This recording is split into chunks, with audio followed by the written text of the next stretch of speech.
जी, इसमें सबसे पहले वो पूछ रहा है एक्यूमुलेटेड फंड्स आपको निकालना है, ठीक है ना? इसमें कैपिटल को कहा जाता है एक्यूमुलेटेड फंड्स। जिस तरह से कैपिटल अगर मिसिंग होता है तो एसेट माइनस लायबिलिटीज़ होते हैं। तो एक्यूमुलेटेड फंड्स ओपनिंग का माँग रहा है वो, तो उसका मतलब है opening assets minus opening liabilities, ठीक है भाई? अब स्टार्ट करते हैं ओपनिंग एसेट से। एक तो मुझे ये नज़र आ रहा है स्टॉक 340 और बैंक नज़र आ रहा है 740, है ना? और subscription arrears, accrued income, subscription arrears, ये साल के शुरू की लिखी हुई है, साल के शुरू की प्रीपेड और साल के शुरू की अक्रूवल लिखी हुई है। ये कितना आ रहा है 130, ये तो होगा एसेट्स। इसमें से मैं लेस कर दूंगा ओपनिंग लायबिलिटीज़। लायबिलिटीज़ इसमें एक ही दी हुई है, सब्सक्रिप्शन इन एडवांस, ये 210, तो आपका आ गया है 1000। फिर वो आपसे कह रहा है कि सब्सक्रिप्शन का अकाउंट बनाओ। सब्सक्रिप्शन का अकाउंट चलें,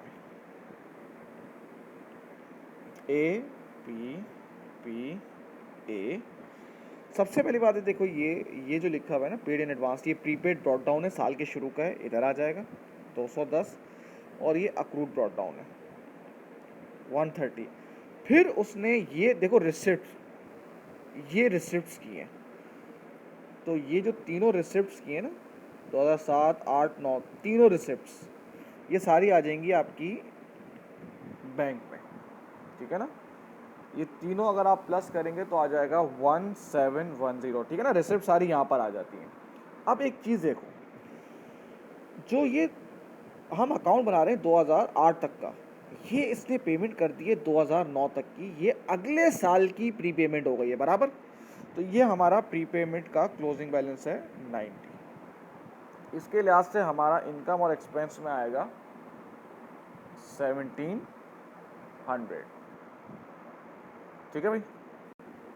चलें भाई, अब रिफ्रेशमेंट का, सेल ऑफ रिफ्रेशमेंट प्रॉफिट बोल रहा है वो, ये लिखिए 4970। ओपनिंग इन्वेंट्री स्टॉक की है 340 और इसने परचेजेस दी हुई हैं। क्रेडिटर का कोई ओपनिंग क्लोजिंग बैलेंस नहीं दिया हुआ तो डायरेक्ट कर देंगे, वरना 3 अकाउंट बनाना पड़ता।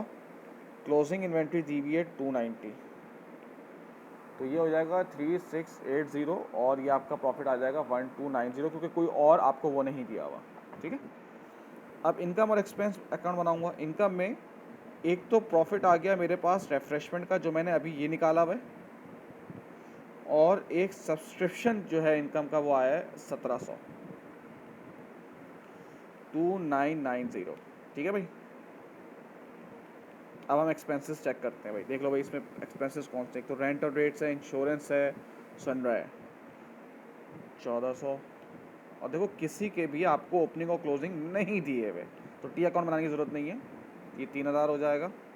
ये आपका डेफिसिट आ गया 10।